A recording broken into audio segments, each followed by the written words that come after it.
খ্রিস্টদের প্রিয়জনেরা, আজকের পার্কগুলো আমাদের একটি সুন্দর সত্য জানায়।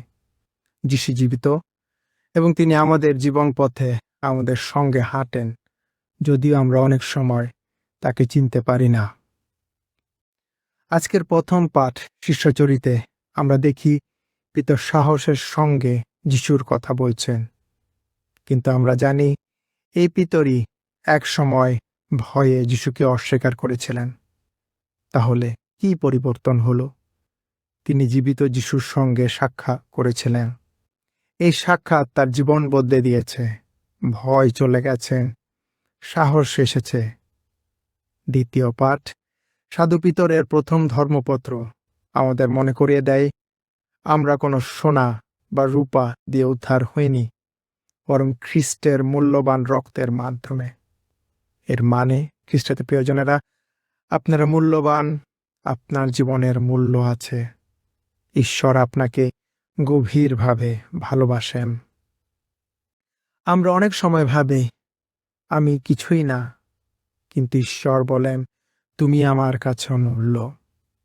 আজকে সাধু লূক রচিত সুসমাচারে আমরা দেখি দুই শিষ্য এম্মাউসের পথে হাঁটছেন।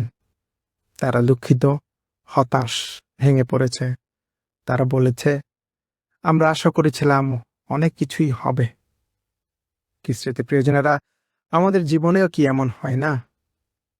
হয়তো আমি ভেবেছিলাম আমার পরিবার সব সময় ভালো থাকবে। হয়তো আমি ভেবেছিলাম ঈশ্বর আমার প্রার্থনা শুনবেন।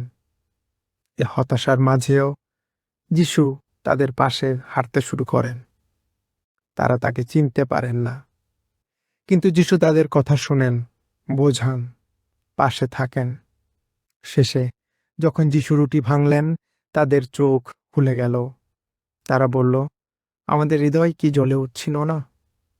খ্রিস্টীয় প্রিয়জনেরা, এই তিনটি পাঠ একসঙ্গে আমাদের একটি কথা শেখায়, যিশুর সঙ্গে সত্যিকার সাক্ষাৎ আমাদের জীবন বদলে দেয়। পিতর ভীতু থেকে সাহসী হলো। আমরা জানলাম আমরা ঈশ্বরের কাছে অমূল্য। শিষ্যরা হতাশ থেকে আশায় ফিরল। আমরা অনেক সময় এম্মাউসের শিষ্যদের মতো বাইরে কাজ করি, কিন্তু ভিতরে দুঃখী রয়েই যায়। প্রার্থনা করি, কিন্তু কখনো অন্তরে অনুভব করি না। গির্জায় আসি, কিন্তু যিশুকে, সেই খ্রিস্ট জাগে, যিশুকে আমরা চিনতে পারি না। আমরা ভাবি যিশু দূরে আছেন, কিন্তু আজকে সুসমাচারে বলেন, তিনি আপনার আমার পাশে আছেন। আপনি যখন চিন্তায় থাকেন, তিনি আপনার পাশেই আছেন। আপনি যখন কাঁদেন, তিনি শুনছেন। আপনি যখন বিভ্রান্ত, তিনি পথ দেখাচ্ছেন। খ্রিস্টের প্রিয়জনেরা, আজকের সুসমাচার আমাদের দুটি সহজ কাজ শেখায়। প্রথমত, যিশুকে আমন্ত্রণ জানায়। শিষ্যরা বলেছিল, আমাদের সঙ্গেই থাকুন। তেমনি আমরাও বলি, যিশু, আমার জীবনে তুমি থাকো। দ্বিতীয়ত, পবিত্র খ্রিস্ট জাগে, তাকে চিনতে ও জানতে চেষ্টা করা। প্রতি পবিত্র খ্রিস্ট জাগে রুটি ভাঙার মধ্যেই যিশু উপস্থিত। সেখানে আমাদের চোখ খুলে যায়। খ্রিস্টদের প্রিয়জনেরা, আমরা যতই দুঃখে থাকি, যতই ক্লান্ত হই, যিশু আমাদের ছেড়ে যাননি।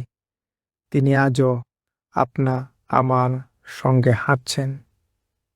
তাই আপনার হৃদয় খুলুন, তার বাক্য শুনুন, তাকে গ্রহণ করুন। তখন আপনার ভয় সাহসে বদলে যাবে। আপনি বুঝবেন আপনি মূল্যবান। আপনার হৃদয় আবার জ্বলে উঠবে ভালোবাসায় ও আশায়। আমেন।